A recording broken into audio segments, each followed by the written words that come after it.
under the heading suggested by a friend, Les Fleurs du Mal, The Flowers of Evil.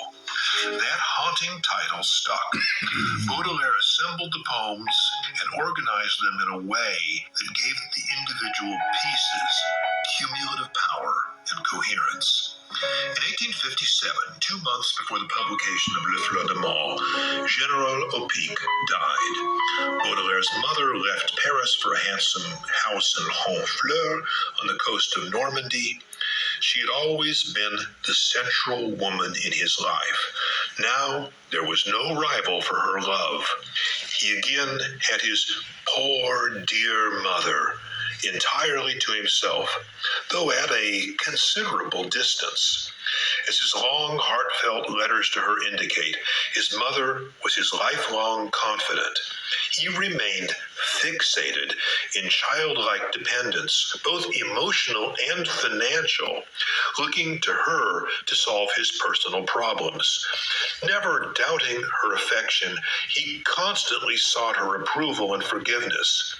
He often suggested her love could best be expressed by a bit of extra cash. Meanwhile, Baudelaire and Jean Duval had parted.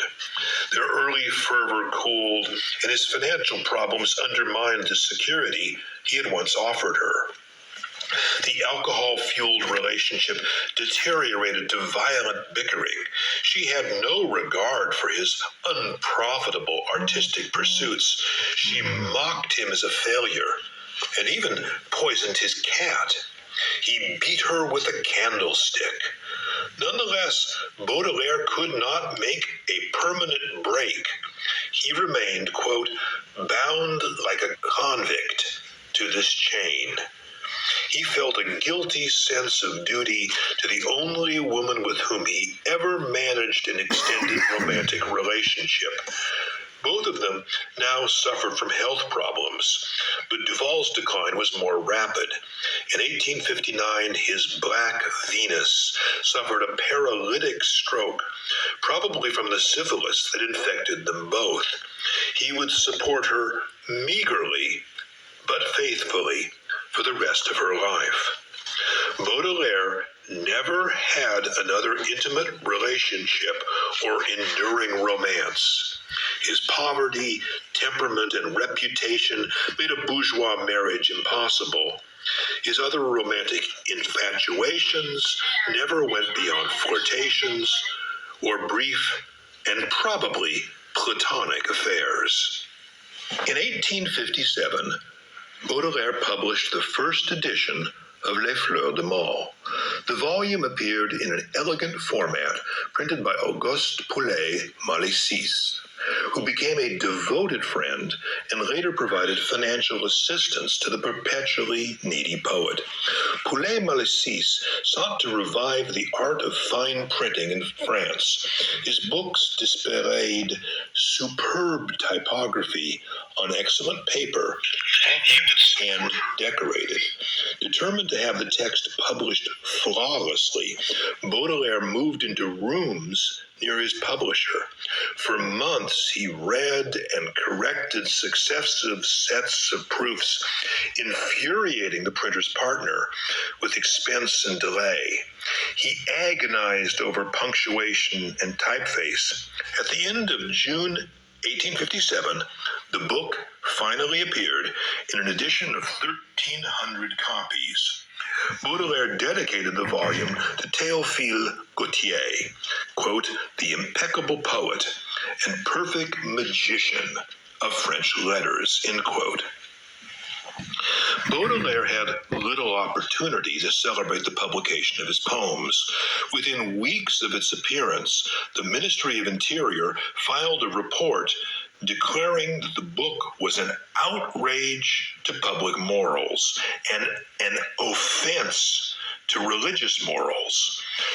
Censorship had become a timely issue.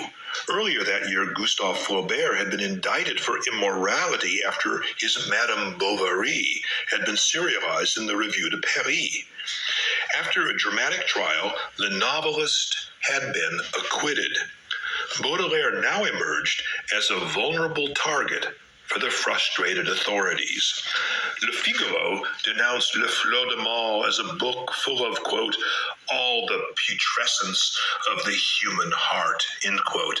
The Ministry of the Interior, eager to score a victory against what it considered smut and blasphemy, brought the poet and his publisher to trial. Baudelaire resolved to fight the charges. He maintained that his poems depicted vice in a way that would be repellent to the reader. He also insisted that earlier authors had published works that were even more scandalous with impunity. He did not dispute the sexual content of the book, which was the explosive issue. Without General Opic's political connections, Baudelaire's mother was powerless to help him, and few of the poet's friends were inclined to appear on his behalf. The court ruled against Baudelaire. 6 overtly sexual poems were condemned.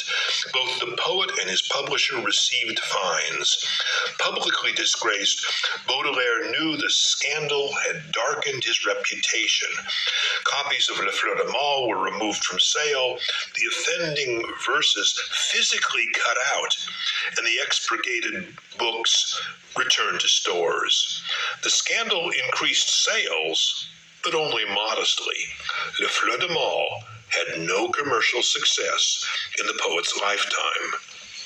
By early middle age, Baudelaire was now an incurably unhappy man. His penury, deteriorating health, romantic failures, and lack of recognition weighed on his somber personality. "What I suffer just in living," he wrote his mother in 1861, "is inexpressible." He broiled in his disappointments and resentments. Quote, "I want to vent my anger in terrifying books. I want to turn the whole human race against me," end quote. He claimed to be reconciled to his distorted reputation as a minor author of prurient poems and an advocate of hashish and opium, but his superficial equanimity fooled no one. "I am very much at ease in my stigmatization," he wrote Victor Hugo, quote, "and I know that from now on, in whatever literature I radiate, I shall remain a monster and a werewolf," end quote. The language of his self-presentation is revelatory. His scandalous reputation is the excruciating but sanctifying stigmata of an aesthetic martyr, and it has awakened a dangerous monster inside him. Baudelaire may have been depressed and tortured, but he was not inactive.